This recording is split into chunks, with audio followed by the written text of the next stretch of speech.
Bonjour bien-aimés dans le Seigneur, l'exhortation de ce jour est tirée dans le livre de Luc 21, verset 37.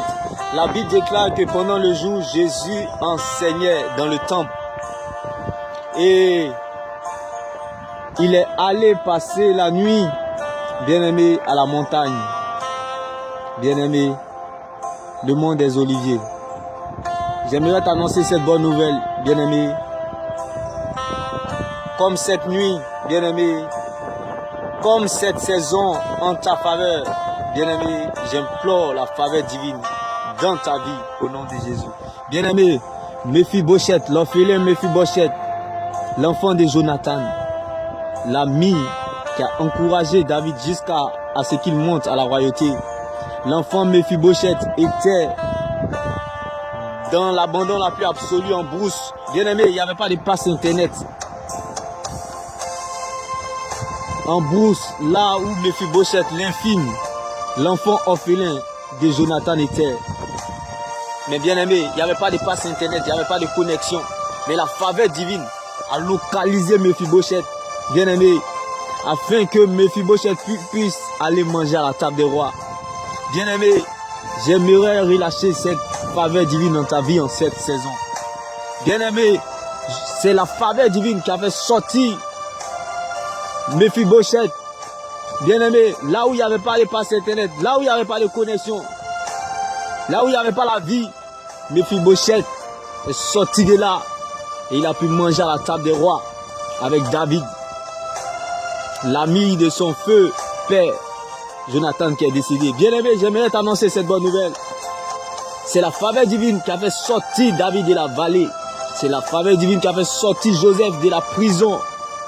Bien aimé, ce ne sont pas les diplômes en Égypte qui ont positionné Joseph au palais. Ce n'est pas la naturalisation en Israël qui a positionné David à la royauté. Bien aimé, c'est pour cela, laisse-moi t'annoncer cette bonne nouvelle. Que cette faveur divine te localise, afin que là où tu t'y attends le moins, qu'elle te surprenne. Que cette faveur divine, bien aimé, te positionne comme le cas de Joseph et David, bien-aimé. Quand la faveur divine vient dans ta vie, comme le cas d'Abednego, Shadrach, Meshach, dans la fournaise de feu, dans l'incertitude, dans la confusion, dans la désolation, c'est pour t'équiper. Que cela soit ton partage dans cette saison au nom de Jésus. Quand la faveur divine descend dans ta vie, elle te rend endurante, comme le cas de Sarah dans sa stérilité. Malgré cela, elle est restée constante dans l'adoration. Que cela soit ton partage en cette saison. Bien-aimé, c'est la faveur divine qui a fait sortir Lazare de la tombe. Bien-aimé, ce n'est pas la vie des hommes, du carnet d'adresse, ou du contact, ou la liste de contacts qui a fait sortir Lazare de la tombe. Mais c'est la faveur divine qui lui a dit, Lazare sort, et Lazare est sorti du tombeau. Bien-aimé, j'ai dit, en cette saison, tu sortiras comme Jérémie qui était dans le trou. Que cette faveur divine te localise au nom puissant de Jésus-Christ. C'est la faveur divine qui a localisé Batimée sur le chemin de Jéricho. Dans l'humiliation, dans la désolation.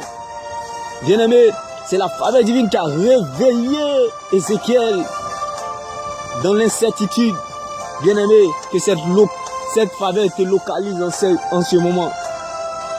En cette saison, je prie que cette faveur te localise.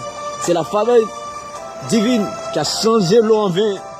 Que l'eau se change en vin pour ta situation, bien-aimé, en cette saison. C'est la faveur divine, bien-aimé. C'est la faveur divine qui a permis à Léa, malgré sa frustration, d'être humble. Que cette faveur te localise en cette saison. C'est la faveur divine qui a changé la direction de Jonas dans la digestion du poisson. Que cette faveur te localise en toutes circonstances dans cette saison, au nom de Jésus-Christ. C'est la faveur divine qui a changé le désert de Jésus à Golgotha en oasis. Que cette faveur te localise dans cette saison, au nom de Jésus-Christ. C'est la faveur divine qui a donné le courage à Daniel dans la fosse au lion, bien-aimé. Que cette faveur divine te localise, bien-aimé. C'est la faveur divine qui a réveillé Ézéchias, bien-aimé, dans cette maladie incurable, qui a prolongé les jours d'Ézéchias, malgré la condamnation de cette maladie incurable. C'est la faveur divine. Que cela soit ton partage en cette saison, bien-aimé. La faveur divine, elle ne demande pas la vie des gens, elle ne demande pas ton avis, que les gens interviennent ou pas. Dieu t'a vu. C'est pour cela qu'il t'aidera, bien-aimé. La faveur divine, lorsqu'elle vient dans ta vie, elle change ton histoire en 24 heures, comme le cas de Joseph en Égypte, bien-aimé. David, insignifiant qu'il était, bien-aimé, lorsque la faveur divine l'a localisé, bien-aimé, il a fini sur le toit de tout Israël, bien-aimé, roi. Que cela soit ton partage au nom de Jésus-Christ. C'est la faveur divine, bien-aimé, qui a redonné la confiance à Batimée sur le chemin d'une longue attente, du désespoir de Jéricho. C'est la faveur divine qui a fait sortir Batimée par quelque manière, bien-aimé, sur ce chemin de Jéricho, de l'humiliation, de la honte, de l'échec, de la vie de non-accomplissement. Que cette faveur te localise dans cette saison au nom de Jésus-Christ. J'ai dit à quelqu'un, tu sortiras du tombeau en cette saison. Que cette faveur divine te localise au nom de Jésus. Bien-aimé, comme Lazare, tu sortiras du tombeau. Comme Jésus, tu sortiras du tombeau. Comme la femme du village de Shunem, tu sortiras du tombeau. Comme l'enfant de la veuve de Sarepta, tu sortiras du tombeau. Comme l'enfant de la Tsunamite, tu sortiras du tombeau. Comme la fille de Jairus, tu sortiras du tombeau. Comme la vallée des ossements desséchés dans la vie d'Ézéchiel, tu sortiras du tombeau. Comme David dans la vallée, tu sortiras du tombeau. Comme Joseph dans la prison, tu sortiras du tombeau. Comme Ismaël dans le rejet, tu sortiras du tombeau.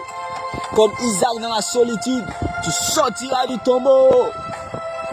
Comme Rebecca dans l'incertitude, dans la stérilité, tu sortiras du tombeau. Comme Anne dans la douleur et les pleurs, tu sortiras du tombeau. Comme l'orphelin Mephibosheth, tu sortiras du tombeau. Comme la veuve Anne, tu sortiras du tombeau. Que les gens interviennent ou pas, tu sortiras du tombeau. Que les gens t'aident ou pas, j'ai dit tu sortiras du tombeau. Si Dieu a pris le risque de faire sortir tous ses élus, tous ses préférés du tombeau, bien-aimé, prends le risque de croire que toi qui es sur la terre, tu sortiras du tombeau. Et ils étaient dans la tombe. Toi tu es sur la terre. Si eux étaient dans la tombe, Dieu les a fait sortir. Ce n'est pas toi qui es sur cette terre que Dieu fera le contraire. Tu sortiras du tombeau, bien-aimé, au nom de Jésus-Christ. Quel que soit le tombeau des périodes difficiles, des circonstances difficiles ou des maladies incurables, je dis tu sortiras du tombeau. Comme Élie, comme le prophète Élie, bien-aimé, pendant que Élie était un sans-abri, pendant que Élie était un démuni, pendant que Élie était en train de pleurer dans la désolation, Dieu voyait un prophète des nations. Il dit, bien-aimé, même si tu es sans-abri, même si tu es démuni, même si tu es prostitué, même si tu es, il dit, tu sortiras du tombeau. Il dit, tu sortiras du tombeau. Là où Salomon a été infidèle, bien-aimé, tu seras fidèle. Il dit, tu sortiras du tombeau. Dieu ne condamne pas le pécheur, il condamne le péché. Tu sortiras du tombeau, bien-aimé. Par ta repentance, tu sortiras du tombeau. Par ta sincérité de cœur, tu sortiras du tombeau, car c'est la sincérité de cœur qui attire l'attention de Dieu.